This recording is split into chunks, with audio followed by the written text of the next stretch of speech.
Hi, my name is Frankie. Thank you for listening to my mom. I never listen.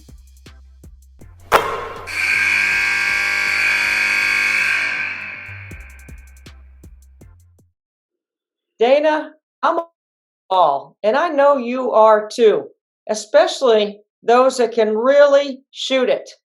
And you continue to improve in your game in so many different levels. I want to start with being number one in the country. I mean, that's a first time Louisville's been number one in the nation. When you wake up the next morning and you're the number one team in the country, what does that feel like? It's a great feeling. It just shows that hard work, the long days, the long nights, the time in the gym that you spend, it pays off. I think we have a special group, and what I love is we're still willing to get better. We're not going to settle just for just being number one. We're going to continue to work and continue to stay in the gym. So, working and staying in the gym are two things that are synonymous with you because you've done a few things that no one's ever done in the history of the ACC. Everybody talks about going from, the sixth player and most improved to being, or being the most improved player to being the ACC player of the year and an All American last year. And sometimes your name is synonymous with Angel McCaughtry and some other greats that have not just played at Louisville, but have played the game. When you think about all of your individual success, and you think about where your team is this year, how important and valuable is your leadership in all of that, getting this team ready to go? It's extremely important. We have a really talented team, but we are young. We are inexperienced in a way. I'm the only senior on this team, so they listen to me and they look up to what I do and how I handle things and how I take things. So I think me being a leader, I have to set the best example for my freshmen, my newbies, the ones that's transferred. I had to set the tone and set the example. It looks like you've taken Haley Van Lith under your wing a little bit. Like she's really good and she's strong and physical. And then Kiana Smith, another good perimeter player. And we could keep going right down the list. But let's just talk about those two players right now. How do those two on the perimeter help take a little bit of pressure off of you? Well, they can take some scoring load off of me. I don't always have to score 20 a night. I mean, I know that's my average, but that's not what I have to do in order for us to win. I think that takes pressure off of me. Then I can get up and play some more defense, knowing that I don't have to save anything in the tank. I can give it my all the whole game. I don't have to pace because I'm playing with other good players. Not saying that last year I did, nor the years prior to this I didn't, because we've had talented teams ever since I stepped foot on campus. But every team that I've been with has been different. It showed a different dynamic to the team, and I think this team has a lot of different shooters, which spreads the floor a ton for me to get to the basket and get in the lane and mix things up. Now, I've been covering you for a long time, so you and I know each other pretty well. One of the things I love to talk about is the three W's of a good point guard: who to get the ball to, when, and where. And that's based on knowing personnel, knowing everybody's skill set, and being able to find the right shooter at the right time when you can give them the basketball where they are at their best and you can score. How do you feel about your three W's with this year's team? I think my W's are pretty good because I'm learning them, and we're halfway through the season now, and I pretty much know where they want the ball. Their spots. Kiana is really good at the trail four because a lot of fours go to the paint, whereas Kiana can catch and shoot the three well. Another thing she likes to catch it on the go to make a quick move. She doesn't need a ton of dribbles to get to where she needs to get to.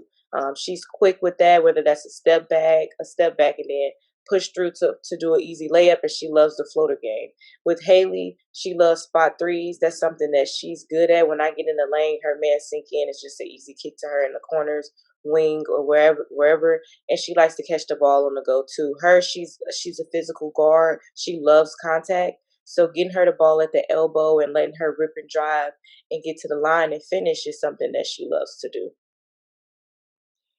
Olivia Cochran is a big that runs.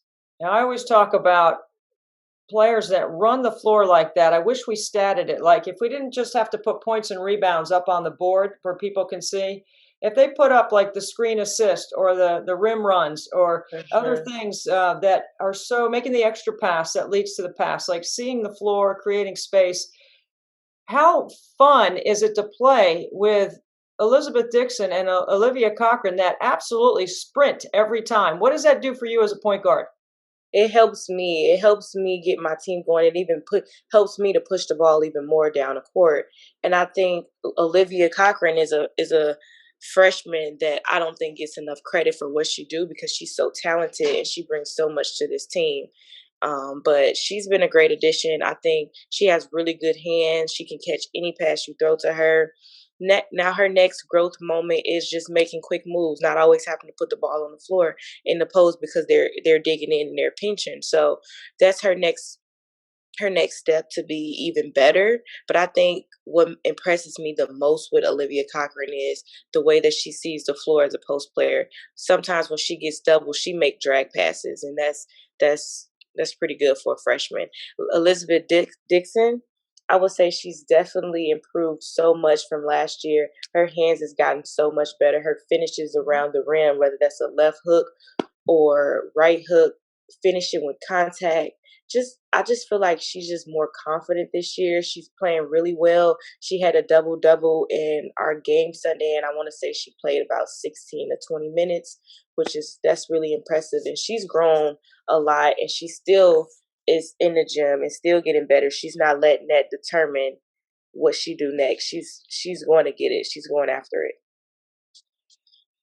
Confidence and chemistry, two things that you guys have a lot of right now. And at the summertime and COVID, when you guys were all together, there were a lot of sacrifices that you guys made as normal college students, not to be able to go out, can't go out to dinner. You had to stay in your own little group in your own bubble.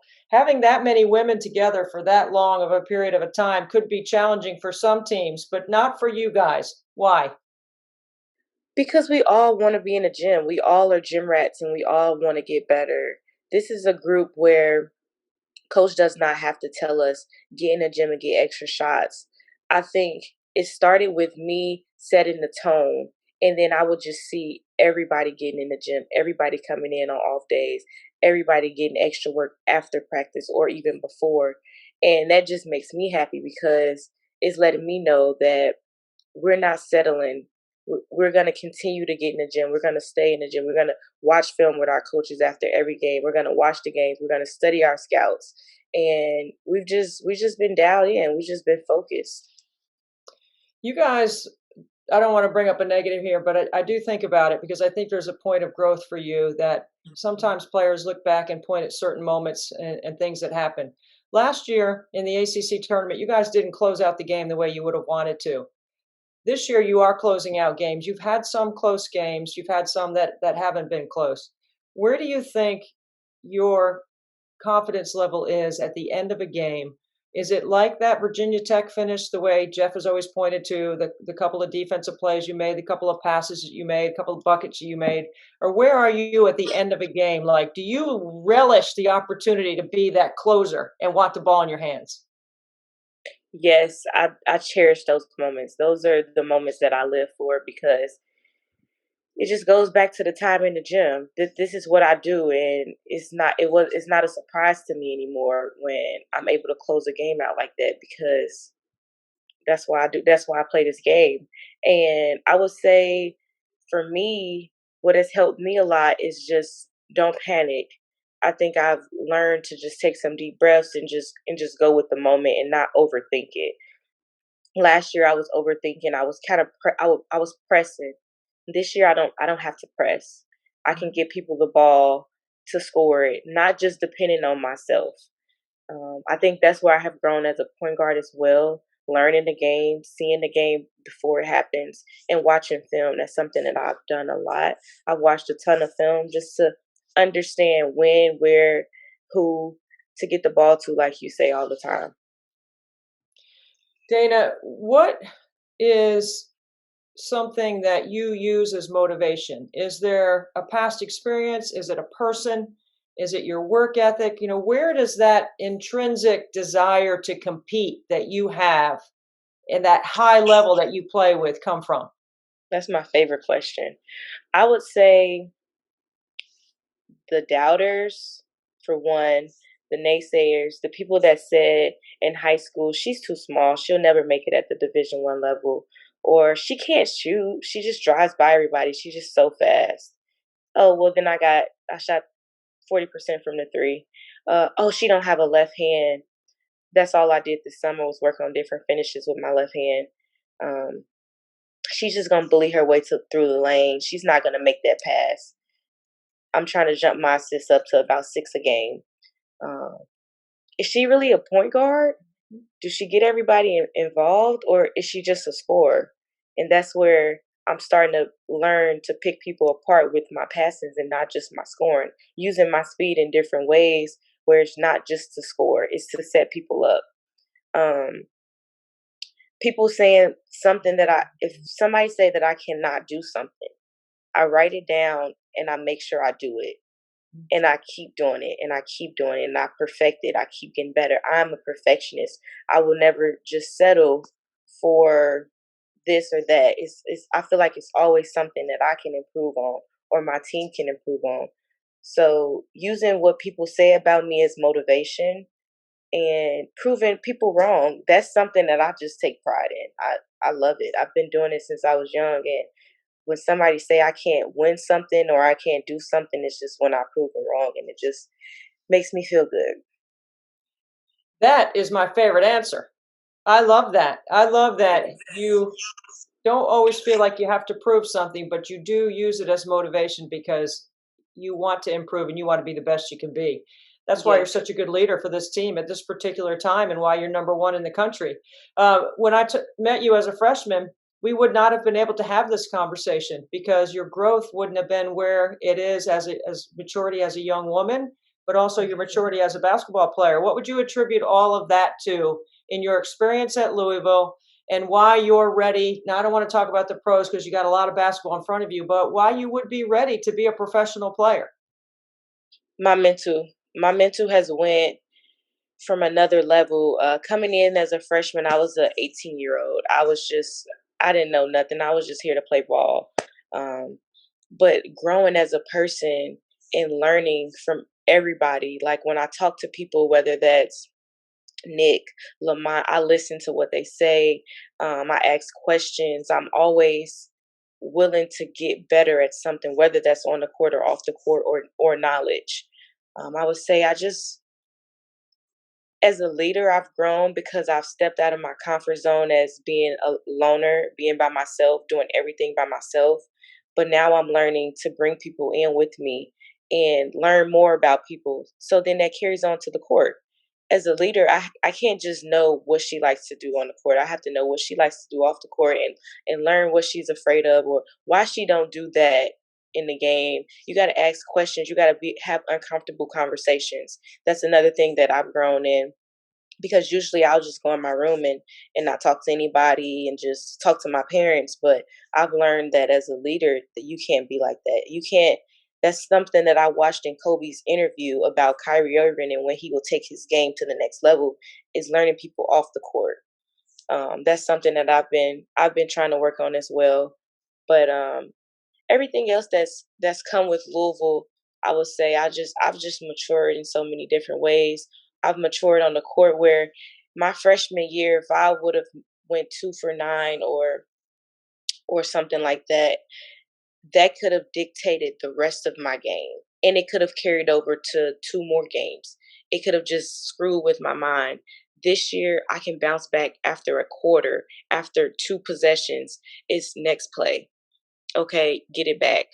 It's not just dwelling on what just happened. It's being able to let it go and move on. The game of basketball is built on runs. You're not going to have a perfect 40-minute game. So me learning, okay, I didn't do this well in the first quarter. Now I know what to do. I wasn't shooting the ball well against Florida State. I was 4 for 11, but I was able to get everybody else involved. So that's something that I take pride in, whether uh, that's dictating the game at a scoring level or dictating it as getting everybody else involved. So I've just learned a lot, and I'm excited because I'm still willing to learn more. And I think there's a lot more that I can learn and get better from. You guys have had a lot of great players come through that program, and Jeff is tough at times, but we know it's tough love. And he beams with pride about your development and how hard you work when you're not around. So you don't always hear what he says, but I know sometimes he probably, is giving you the business. Shoot, Jeff gives everybody the business, right? I mean, that's part of who he Yes. is. That's why we love being around him, because he's going to be authentic, and he fundamentally he cares, right? He cares Hmm. about your development as a person on and off the floor. What has your relationship been with Jeff? What has it been like, especially this year? Now you're number one. You're going to have a target on your back even greater than what you had before. What's your relationship been like with Jeff? Well, I think our relationship is more about learning.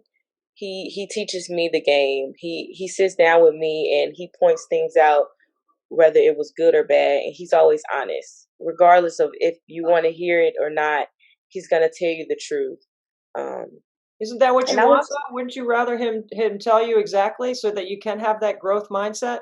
Yes, because I'm a straight to the point type of person. I don't want you to have to beat around the bush with me, or I want you to just tell me how it is, so I know that's something that I need to do, or something that I can get better at, or something that I won't do if that's something I don't need to do. Um, and with Coach Walls, I would say just picking his brain. He's been around this game for a very long time, and just learning from him. That's the best thing about having him as a coach. He's a really good coach. We're number one for a reason, and just picking his mind. Syracuse next. At the beginning of the season, there was a lot of conversation that Syracuse had the best backcourt in the ACC. Now they got a really good backcourt, and I'm not setting you up to say anything negative about Kiara Lewis or Tiana Monakahia, because they're both great players in their own right. But that's a big part of the game plan, right? I mean, defending their guard play, their size up front. You've had a chance to take a peek at them. They're one of the ranked teams in the ACC. What's your thoughts on Syracuse? Because we will run this podcast before you play them. They have a talented team. They have size, they have shooters, they have playmakers, they have an all around solid team where we can't go in thinking we're the number one team and it's going to be handed to us, because no, that's now we have the biggest target on our back and we have to come in focused with a game plan. Coach Norman's going to put together a great scout. I know she will, and we just have to follow it. And we have to pay attention to details in this game because it's going to come down to possession to by possession. So we have to be focused. We can't take anybody for granted because the ACC is a really challenging place. So you got to be ready. You got to be ready every game. All ball, all day, right, Dana? I mean, I get to call that game on Thursday on ESPN2, 9 o'clock, Louisville and Syracuse. I can't wait because as broadcasters, there are some games that we circle on our calendar as well because we're excited about. And then to have you as the number one team, well, that's just great. Like it just adds to what we already know is going to be a competitive game. If there's someone listening that doesn't know Dana, that's all 100% aware of your game, knows what kind of player you are, sees what kind of leader you've been with this team, what would be something else about you that you would want people to know?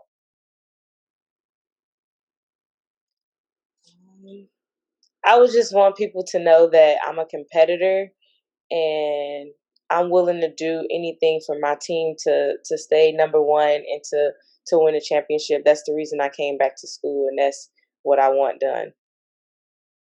Dana, I agree with that 100% because not many players around the country would let me put my GoPro on their head to teach some skill about how to work off screening action. It was one of the highlights of the year last year. I know it had to be a highlight for you. It definitely was. It was cool though. Hey, really cool. Hey, listen, thank you so much for spending some time with us. We love breaking down the game with you. I appreciate how much your passion carries over to your skill set and how hard you work because you individually and collectively have helped elevate our game, and that's what we all want. Thank you. Thank you so much.